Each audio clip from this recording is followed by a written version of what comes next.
If you have been grinding for merits but you're feeling that there is something missing out, you probably are. Today I'm going to share with you my secret combo and build that huge difference. And the best part is, it's easier than you think. Hey guys, it's Burgos here, and today I'm going to talk about the merits training, what kind of combos should be used in the merits training, situation where you should go for merits training, and also the best pets. Basically everything you need to know for merits training is going to be here. And I really enjoy merits because some of the items is extremely expensive in the merit shop, especially the pet skills, and we want to get these pet skills with something that you can get for free, basically the merits. Before you waste any more stamina, let's fix the biggest misunderstanding about merits farming. And I think this is actually with the shields. Now, shields is not giving merits. From what I know, the shield, for example, Madeline, because currently we're talking about combos like Madeline Garwood, and I see a lot of people are using Madeline. The thing the Madeline that is going to give you in extra is this physical attack bonus that can go to 20%. But this shield factor is giving nothing. So if you have Madeline against Madeline, for example, Garwood, let's say Madeline Garwood. Against Madeline Garwood, the damage there for the infantry, since it's the lowest troop about attack, is basically something like 192, which is very low. Even the tier 5 is like 254. So you need something that is going to boost the power, and Madeline is doing that. But this shield is only waste of time. If you have to do like 2 hits or maybe 3 hits to take out the shield, this is a time that is not generating merits. So yeah, this is one of the misunderstanding that I see some people are doing, just going with the shield. Or imagine Madeline with Eliana. Eliana is also giving a shield, so there is just so many shields and no healing. And for the purpose of this, you basically need a hero that is doing some healing. Now, this is something that people understand at some extent, and this is you basically need Garwood. I think Garwood is the best, one of the best hero for the merits training. And especially when you're building your legion, you have to keep in mind how the enemy is going, what kind of legion the enemy is going to have, what is the boost of the enemy legions, for example, how much, if it's like tier 4 and have like infantry attack on level 9 here, which is giving something like 14%. You know, you have to make a synchronize between your legion and the enemy legion. Okay, not the enemy or your partner legion, so you can get the best value from the merits. Because, yo, back in the days, we saw that this merits training was a lot of frustrating for a lot of players, just because you see, you sent your Garwood Eliana, and somebody strike you, and they make like 2 or 3 times more merits from you, and you basically are not even killing their legion. It's not even close. And especially with the healing, since you know you're healing your troops and your legion go down and go up again, with the healing go down again, more up again. And this is also something that is you have to keep in mind, just because if the enemy have better healing and heal more from what he is losing, after some time you're going to be on half legion and he's going to be on, for example, 80 or 90% from his legion. And there is a number game, starting the number game, where just because he's having more troops in his legion, the damage start being bigger and bigger and bigger from yours. So you have to also care about this. Now, the great solution, maybe we're going to talk about we're going to talk about this later in the video. But why not? I'm just going to say it like right now. It's about the artifacts. Try to, you know, balance the things with the artifacts when you go for merits training. If the enemy is having less attack from you, put some defense artifact, and your partner is going to put, you know, more offense artifact. It should not be some crazy artifact. It should be absolutely like blue one. This is okay. This is missing the HP, but something that is giving little more attack. And we have some small, for example, this one.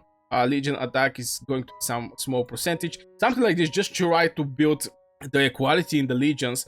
And why this is important for the both side. The first side, that is just because you're not going to have your legion send it home fast, and you can put them do merits training with this healing for hours if you do it right. This is some of the mechanics that people should actually care about. This, most of the people don't care, they just want to get to the merits immediately. And you know, there is bad things happen there, but yeah, at the end of the day, it's a good, if you want to have a partner in future or somebody to do merits trading, definitely to be fair to them also. Now that you know the real mechanics, what's the perfect duo for maximizing healing and merits? Let's dive in.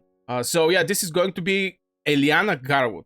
Now, why I don't say Garwood Eliana? Now, Garwood is having the tank downward tree, which it's only going to reduce the damage you're going to take. So it's going to make the fight even more longer, which, you know, is one thing to get hitted for 400. It's different thing to get hitted for 300, for example. So this is my Garwood tower tree. I don't remember is this the right one or not. But yeah, the hero that I prefer to be in the commander position for me personally is Eliana. The main reason for Eliana is this thing. Get 3 additional rage when your legion receives shield or healing. This is going to trigger more often Garwood, the whole legion in general. Your legion have a 10% chance to receive healing when hit with normal attacks. Healing factor can go to 150. And all this, also this one is a good one. When your legion get buff effect, they receive 1% more healing. For 10 seconds, this is like 5 more percent. You have Garwood doing some healing. You have also Eliana doing some healing, especially the awakening is when get a shield, giving them 70% chance to receive healing when hit with the normal attack healing factor 600 or 400.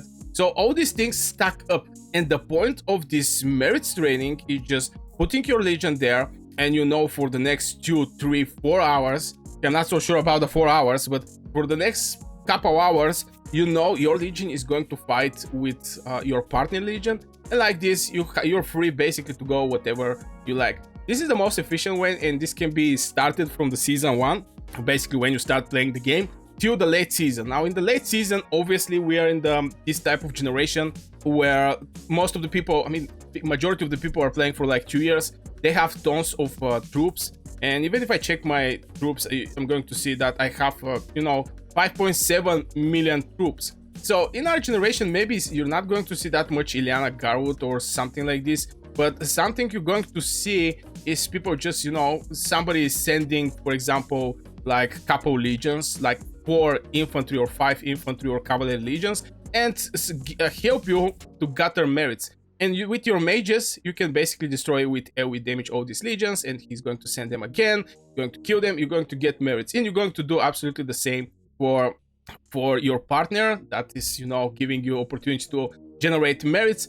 Again, the main reason is this pet skills is absolutely crazy. There's like 600k pet skills, especially 1 star's a good one, and I'm like, oh brother, we have to do something about that. And nobody want to leave something on the table just because somebody may say about him, yo, this guy is doing merits trading or stuff like this. Nobody care. People care for getting everything from the merit drop. And I think this should be the important thing, to make your account more stronger, not what the people are thinking or something like this. If you have, of course, fight in your kingdom, definitely the merits training is not the way. Just show up when the battle starts. Even if there is no battle when you walk in, after 1-2 hours, there may be some huge fight, and the alliance is going to count on you to, you know, defend the territory or to do the pushes, because you miss, for example, 1 fight, so you don't get merits, but your troops are fresh one, and the people who was back in who was in this fight, their troops most likely is going to be in the hospital. So you also have the responsibility, especially in the hard heavy case. But in general, if you get the opportunity, I think Eliana Garwood is the way for people with tons of troops. Maybe they're not going to watch it like this, but for me, getting the best value is always the best thing to do. Now imagine if you can boost your healing even more, not just from the commanders and the deputy or from the tower tree, but from your pets too. Let's talk about that. I think pets is becoming more and more important in Call of Dragons, just because, you know, some pets are doing crazy amount of damage. I'm not gonna lie, it's just ay. But for Garwood Eliana, I think is going to be the Sand Lizard. Obviously, Sand Lizard is having this spell where your legion heals up to 4 of your nearly legions every 6 seconds when in the battle, and this thing is giving some extra healing factor. So you have healing from the Garwood, you have healing from Eliana, and you have healing from the Talons. You also have healing from your pet. I think this one, I don't think should be some crazy investments in the Sand Lizard, but Sand Lizard is becoming more and more important in Call of Dragons. It's not only for the merits trading. Sand Lizard is the best pet. For example, Margaret Zeta. This is one of the best combos. Even though it's a generation 3, is the best combos in Call of Dragons. People are making crazy amount of merits with this combo, and no wonder that people always ask question about Margaret Zeta in my Discord. and in my chat. By the way, if you enjoyed the video so far, make sure you hit one like and subscribe to this channel. Also join the Discord where you can directly ask your question. You're going to find the link in the description of this video. So yeah, sand lizard is something that, you know, can help you a lot, and you can just use this pet later when, I don't know why I have Night Rock with this combo. Maybe I test something, but yeah, sand lizard is the way for Merit's training. It's just going to give you better healing for your heroes, and you're going to sustain longer on the battlefield. Now, why we're doing this thing in general, the main purpose of this getting more and more healing is that we survive enough that you send your legion and you're using infantry. This is the next point I want to point, is about the infantry. Right now in the Call of Dragons, you definitely need infantry to win the wars, but your main troop is going to be maybe mages, maybe marksmen, maybe cavalry. It's extremely rare to see a main player that to be main infantry. So yeah, that's why I point infantry, and also the support skills and healing there are absolutely crazy. But with Sand Lizard, the things is going to be even more crazy. And that's not all, of course. You can boost this Sand Lizard even more. If I go in my Sanctuary, Pet Sanctuary, I'm going to go over this pet, and here we're going to see Sand Lizard somewhere. So yeah, there he is. This spell is also a very good one, which is reducing the time this stone aura can be triggered for every some agility if you level up this spell. But again, this is something in extra as an investment for something like Merit's training that I don't believe that much, but at the end of the day, you're going to need Sand Wizard for the best combos in Call of Dragons, best hero legions that exist on this planet. So most likely you're going to have at least one well-developed Sand Lizard. So I guess this will for this video, guys. I really hope you enjoyed the video. Make sure you hit one like, subscribe to this channel. You can become a member and get some extra benefits if you want, and you can join the Discord link in the description of this video. Till the next video or next stream, I wish you a great day, and yeah, see you in the next video.